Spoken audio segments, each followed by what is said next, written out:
రైట్గా morning న్యూస్లోకి వెళ్దాం. Morning న్యూస్లోకి వెళ్ళే కంటే ముందు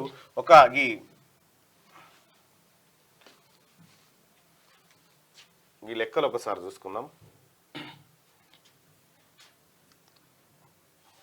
రైట్, ఇప్పుడు ఏం జరిగింది ఏది ఉస్మానియా యూనివర్సిటీలో ఎంఏ తెలుగు ప్రవేశ పరీక్షలో బీసీడీ విద్యార్థులకు మేల్ అయితే 14 ర్యాంకు, ఫీమేల్ విద్యార్థి అయితే 29వ ర్యాంక్ కట్ ఆఫ్. 33 సీట్లున్న రెగ్యులర్ కోర్సులో అదే 1% ఉన్న అగ్రవర్ణాలకు 10% ఈడబ్ల్యూఎస్ వల్ల 1240 ర్యాంకు 1480 ర్యాంక్ వచ్చిన ఈడబ్ల్యూఎస్ అంటే పెద్దోళ్లకు పెద్ద కులపోళ్లకు 1200 ర్యాంక్ వచ్చినా కూడా సీట్ వచ్చింది. ఈ బీసీడీలో ఉన్నటువంటి పిల్లలకు ఎంత ర్యాంకు రావాలి? 14 ర్యాంకు, 15వ ర్యాంకు వస్తే రాదు. అబ్బాయిలకైతే, అమ్మాయిలకైతే 30 ర్యాంకు దాటితే కథం అయిపోయినట్టే. ఇంకో ఇదే లెక్క. ఇంకా చూడ్రి, ఇగో 14వ ర్యాంక్ వచ్చింది. ఇదే కట్ ఆఫ్ బీసీడీ. ఏది ఉండేపోయినా అనమంచి అట రెగ్యులర్ ఓపెన్. ఈయన 14 మార్క్ అంటే బీసీ వాళ్లకు 14వ ర్యాంక్ వస్తే సీట్ వస్తుంది. ఇగో సౌజన్య గోపిశెట్టి ఆమెకు ఏది 29వ ర్యాంక్ వచ్చింది. ఇదే లాస్ట్ గా అంతే. ఇక తర్వాత బీసీడీలకు లేదు కానీ ఓసీలకు ఎంత ర్యాంక్ వస్తుంది అంటే ఇగో 1240 ర్యాంక్ వచ్చిన సంగారెడ్డి శ్రీనివాస్ రెడ్డికి సీట్ వచ్చింది. 1480 ర్యాంక్ వచ్చిన ప్రభాకర్ రెడ్డికి సీట్ వచ్చింది. ఇగో ఈడబ్ల్యూఎస్ కథ. ఇగో ఇది ఈడబ్ల్యూఎస్ ని మనం కనుక వాస్తవికమైనట్టు ఈడబ్ల్యూఎస్ అమలు చేయాలి. ఎట్లా అమలు? నేను జడ్జిమెంట్ కాపీ కూడా నేను మొన్న సాయంత్రం ముఖ్యమంత్రి గారిని కలిసి ఈడబ్ల్యూఎస్ కోటాకు సంబంధించినటువంటి అన్యాయం ఏ విధంగా జరుగుతూ ఉంది బీసీ ఎస్సీ ఎస్టీ పిల్లలకు అని చెప్పి క్లియర్ గా రిప్రజెంటేషన్ ఇచ్చిన. దానికి మధ్యప్రదేశ్ హైకోర్టు జడ్జిమెంట్ కాపీ జత చేసి ఇచ్చిన. దాంట్లో ఈ మిగిలినటువంటి ఎస్సీ ఎస్టీ బీసీల మిగిలినటువంటి వాళ్ళకు పోంగా 50% రిజర్వేషన్ వీళ్ళకి పోతుంది. మిగిలిన 50లోంచి 10% ఇవ్వాలి తప్ప మొత్తం 100లోంచి 10% ఇవ్వడం వల్ల ఇది వచ్చింది. అది కూడా మాక్సిమం అంటే మొత్తం ఇవ్వాలని రూల్ లేదు. ఇక్కడ వీళ్ళకి రాకపోతే ఈ 2 సీట్లు ఇవి ఓపెన్ కేటగిరీలకు పోతే బీసీ పిల్లలకు వచ్చేది. ఇప్పుడు నేను చెప్తా ఉన్నా, ఉస్మానియా యూనివర్సిటీ, కాకతీయ, శాతవాహన, తెలంగాణ, మహాత్మా గాంధీ అన్నిట్లలో చదువుతున్నటువంటి విద్యార్థులు ఈడబ్ల్యూఎస్ మీ కొంపలు ముంచుతా ఉంది. ఈ ఈడబ్ల్యూఎస్ ను అడ్డుకోవాల్సినటువంటి ప్రభుత్వాలు, కోర్టులు కూడా. ఇప్పుడు మధ్యప్రదేశ్ కోర్టు చెప్పింది తీర్పు, కానీ బీసీలకు రిజర్వేషన్ అమలు చేసే కాడ వెంటనే కోర్టు స్పందించి మేము తీర్పు చెప్పేదాకా దాన్ని అమలు చేయొద్దంటారు. ఈడబ్ల్యూఎస్ కోట అన్యాయంగా మొత్తం భారతదేశంలోనే అత్యధికంగా ఈడబ్ల్యూఎస్ రిజర్వేషన్ అమలు చేస్తా ఉంది మన రాష్ట్రమే. దానికి సంబంధించినటువంటి వివరాలు కూడా మీకు చెప్తా.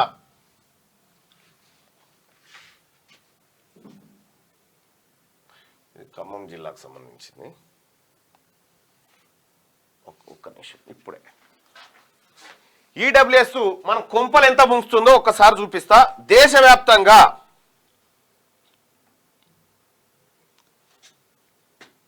అర్థమైంది. వాళ్ళకి 1000 ర్యాంక్ వస్తే కూడా 1240, 1480 ర్యాంక్ వస్తే కూడా సీట్ వస్తుంది.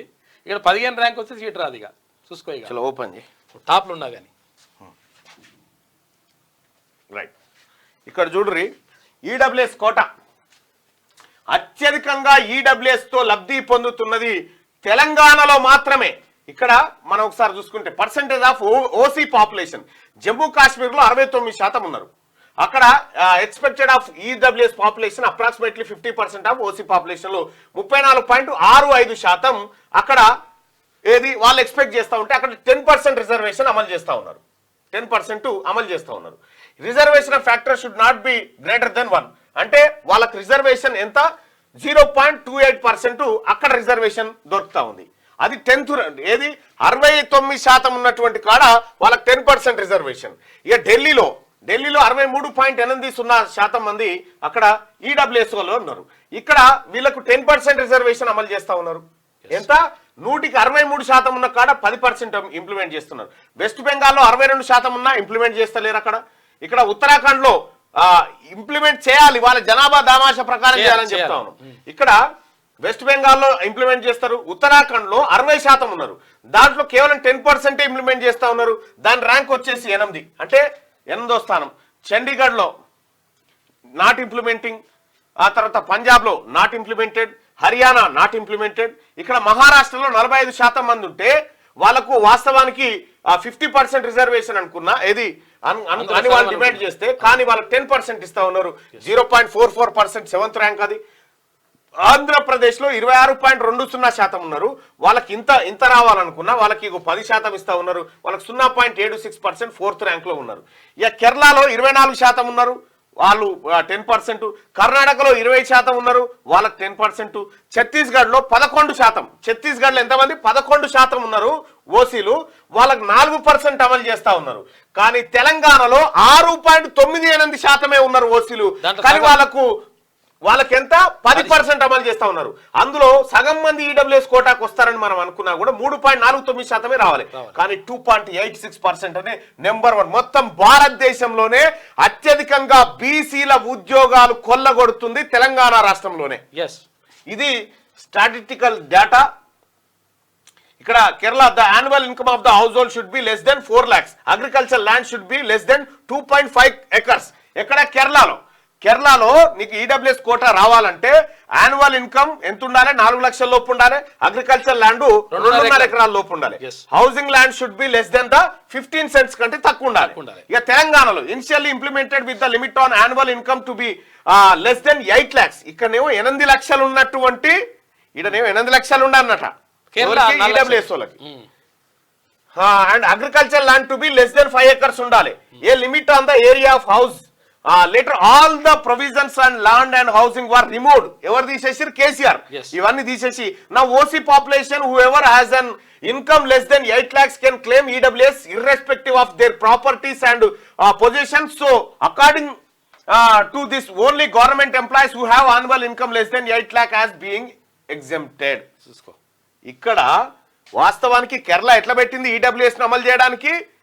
ఈడబ్ల్యూఎస్ కోటా కిందికి రావాలంటే నీకు 4 లక్షల లోపు ఇన్కమ్ ఉండాలని చెప్పింది. 2.5 ఎకరాల లోపు మాత్రమే వ్యవసాయ భూమి ఉండాలని చెప్పింది. కానీ కేసీఆర్ ఏం చేసిండు ఎరికేనా? ఇవన్నీ ఏం లేవురా భయ్, 8 లక్షల ఆదాయం కంటే ఎక్కువ ఉండద్దు అని చెప్పి 5 ఎకరాల ఆదాయం 5 ఎకరాలు ఉండాలని చెప్పి నిబంధన పెట్టుకుంటే అవి మొత్తం ఎత్తేసి ఈ ఓన్లీ ఇన్కమే 8 లక్షల లోపు ఇన్కమ్ ఉంటే ఈడబ్ల్యూఎస్ అన్నాడు. 8 లక్షల లోపు ఉండొచ్చు, 1000 ఎకరాల భూమి కూడా ఉండొచ్చు. ఇగో ఇది దొంగతనంగా, నేను బీసీ విద్యార్థులకు చెప్తా ఉన్నా, దొంగతనంగా పట్టబగటీలు దొంగతనంగా దోపిడీకి గురైతున్నాయి ఉద్యోగాలు. భారతదేశంలోనే అత్యధికంగా బీసీలు నష్టపోతున్నటువంటి అంశం ఇది.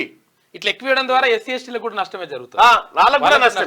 ఇప్పుడు నిన్న చూసినాక మనం ఏది ఎంఎస్డబ్ల్యూల ర్యాంక్ ఎంత ర్యాంక్ వస్తుందో, ఎవరికి ఎంత వస్తుందో. అవును, ఎస్సీకి సంబంధించి గట్టిగా రిజర్వేషన్ ఫ్యాక్టర్స్ ఏంటంటే this reservation factor is generally equal to 1 for only SC ST as they get equal proportion of reservation for their percentage of population. According to Mandal Commission report in the central government recruitments, 52% population of OBC are getting 27% of reservation, which results in reservation factor to be approximately 0.5%. Yes.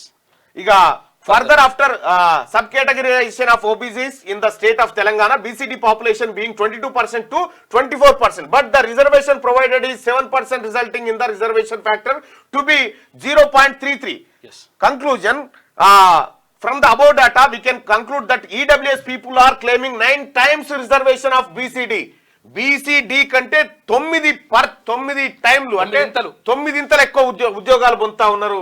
ఇది ఇక్కడ BCD population నేను చెప్తా ఉన్నా 42 లక్షలు 43 లక్షల మంది ఉన్నారు. ప్రజలారా, ముఖ్యంగా బీసీడీ చెప్తా ఉన్నా, మన కొంపలు అంటుకుంటా ఉన్నాయి.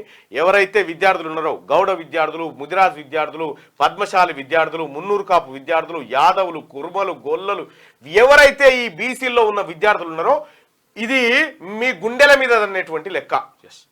మీకు తెలవకుంటది అంటారు. ఇవాళ మనం మాట్లాడుకోకపోతే, ఇవాళ మనం చెప్పుకోకపోతే మన కొంపలు అంటుకుంటాయి. దయచేసి మనం అంతా ఆలోచన చేయాల్సిందిగా. 1000 ర్యాంక్ వస్తే వాళ్ళకి సీట్ వస్తుంది, నీకు 15 ర్యాంక్ వస్తే సీటే రాదు నీకు. చూసుకో. ఇంకా చాలా లెక్కలు ఉన్నాయి నా దగ్గర. 15 ర్యాంక్ అంటే టాపర్ సీట్ రాదు. టాపర్కి సీట్ రాదు. అక్కడ 1480కి వస్తే సీట్ వస్తాయట. క్యూ న్యూస్ ఛానల్లో పనిచేయటకు అనుభవం గల సీనియర్ వీడియో ఎడిటర్స్ కావాలను సంప్రదించవలసిన నెంబర్ 8688926084. qnews@ads@gmail.com ను సంప్రదించండి. లైక్ చేయండి.